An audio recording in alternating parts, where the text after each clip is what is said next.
Welcome to the third module, children.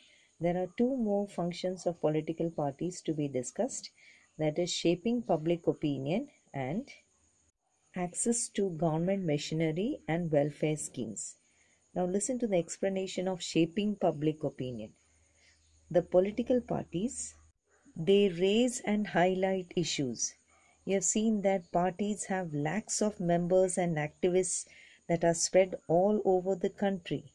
Many of the pressure groups, they are an extension of political parties among different sections of society, and parties sometimes also launch movements for the resolution of various problems that are faced by the people. So we discussed about shaping public opinion. The final function of political parties is access to government machinery and welfare schemes.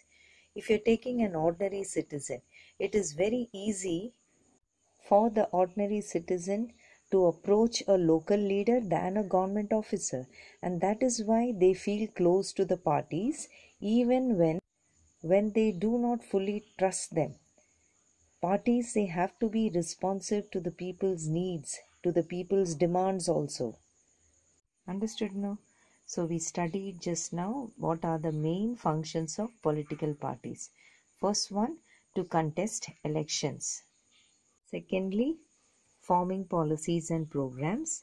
Third, making laws. Fourth, parties form and run the government. And the fifth one, role of opposition. The sixth, shaping public opinion. And lastly, they provide an access to the government machinery and welfare schemes. This is something interesting. Now suppose if there is no political party in the country, then what will happen? Each and every candidate would be independent. Now they will stand and fight the elections on their own. They will look after their own district. In this slide, you're seeing the necessity of having political party. It is a must to have political party in order to bring the diverse people on a very common platform. Why? So that all the bigger issues can be taken care of. A solution can be found to the various issues of the people.